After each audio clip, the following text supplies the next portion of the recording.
Bienvenue dans Défense Zone, votre podcast spécialisé dans les questions de défense et de sécurité. Chaque semaine, en plus de nos entretiens avec des militaires, policiers, gendarmes, entrepreneurs et autres experts du secteur, nous vous proposons un court résumé des actualités qu'il ne fallait pas rater ces derniers jours. Ukraine. Le 22 avril, lors d'un entretien au quotidien Ouest France, Emmanuel Macron a annoncé l'envoi à l'Ukraine de canons César et de missiles anti-chars Milan.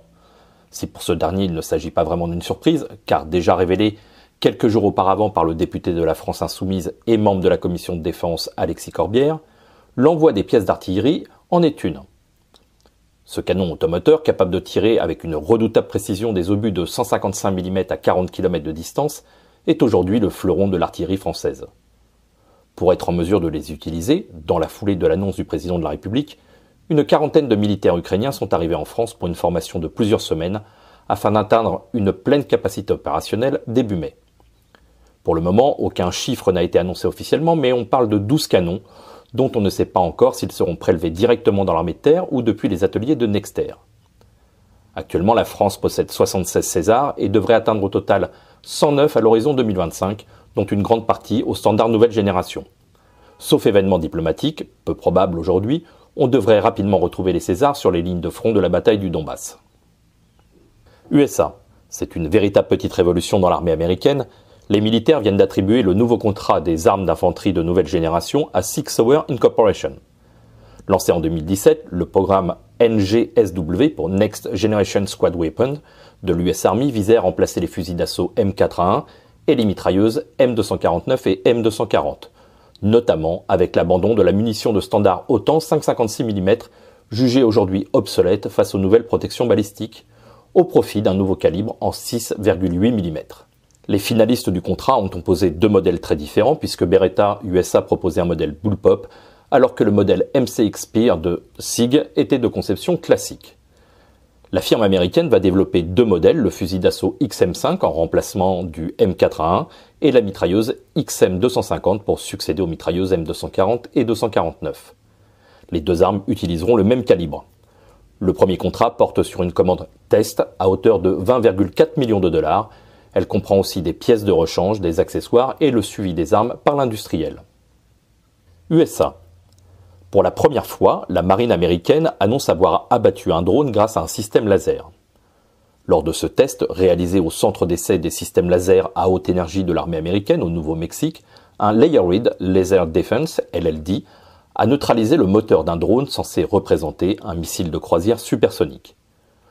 Outre sa capacité à atteindre ce type de munitions, l'essai avait pour but de montrer la polyvalence du système pour d'autres cibles comme des véhicules aériens robotisés ou des quadricoptères. Cette technologie, présentée comme une avancée majeure par les militaires, permettrait de suivre, détruire, mais aussi identifier des cibles. Le laser pouvant être paramétré en avance, il permettrait enfin de désactiver certains systèmes ou d'aveugler l'ennemi. Autre avantage, n'utilisant pas d'explosifs, il serait beaucoup plus sûr à bord des bâtiments de la Navy. France. Il aura fallu attendre quelques mois supplémentaires, mais le drone Spy Ranger 330 vient d'obtenir sa certification par la Direction Générale de l'Armement. Développé dans le cadre du programme d'équipement de SMDR pour système de mini-drones de reconnaissance, en remplacement du DRAC, le drone au contact, le Spy Ranger 330 a une autonomie de 3 heures pour un rayon opérationnel de 30 km. Son grand frère, le Spy Ranger 550, peut lui voler pendant 5 heures sur un rayon de 50 km.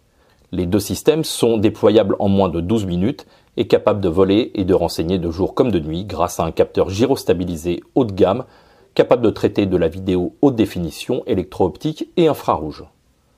Ce SMDR équipera principalement le 61e régiment d'artillerie spécialisé dans l'emploi de drones, mais aussi les batteries de renseignement des unités d'artillerie de l'armée de terre.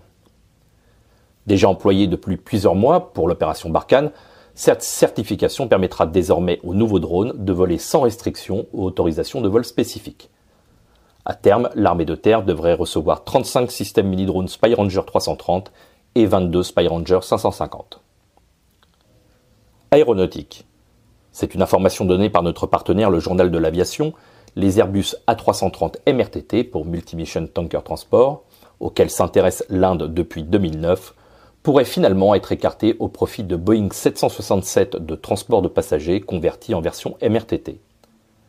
Ce choix intervient après la signature d'un protocole entre Israel Aerospace Industry, IAI, et Hindustan Aeronautics Limited pour la transformation des 767. Le PDG d'IAI n'a pas caché sa volonté de s'implanter durablement avec l'Indian Air Force pour, je cite, « fournir de nouvelles capacités et la solution la plus rentable et la plus économique disponible sur le marché », visant ainsi clairement Airbus Defence and Space. La modification de l'appareil s'effectuerait sur le sol indien en utilisant les ressources locales dans la dynamique du Make in India dont nous avions déjà parlé précédemment pour la construction des sous-marins. Sport. Le 22 avril dernier se sont clôturés les Invictus Games, une compétition sportive réservée aux vétérans blessés de guerre, créée par le prince Harry de Galles en 2014. Pour cette 5e édition, c'est une nouvelle fois Harry et son épouse Meghan qui ont officiellement ouvert la compétition, qui a rassemblé près de 500 athlètes de plus de 20 nations sur le site de La Haye, aux Pays-Bas. Pendant 6 jours, les 14 athlètes de la délégation militaire française issue du ministère des Armées et de la Gendarmerie nationale se sont affrontés sur plusieurs épreuves comme le tir à l'arc, l'aviron en salle, le cyclisme sur route, les défis de conduite, la natation, le rugby fauteuil, le basketball fauteuil, le volley assis ou le dynamophile. À l'issue de la compétition, les Français reviennent avec 14 médailles dans leur sac, dont 5 en or. À noter la performance du caporal Gérald Monnier de l'armée de terre, triple médaillé d'or aux 1500 mètres, au cyclisme contre la montre et au cyclisme critérium. Et la double médaille d'or du caporal-chef Nicolas Marfil, toujours de l'armée de terre, double médaillé d'or au rameur 1 et 4 minutes. À l'issue de la compétition, Emmanuel Macron a tweeté « Nos athlètes sont arrivés en héros et repartent en légende. Félicitations à eux ». Voilà pour l'essentiel de l'actualité cette semaine. Pour en savoir davantage sur cet univers et pour découvrir tous nos articles et reportages, rendez-vous sur notre site internet défense-zone.com. Pour plus de brefs, d'articles de fond et de photos, nous éditons également tous les 3 mois un magazine papier que vous pouvez recevoir en étant abonné à notre espace premium. Il vous permettra aussi d'avoir accès à des contenus exclusifs sur nos différents supports. Vous trouverez tous les liens nécessaires dans la description de cet épisode.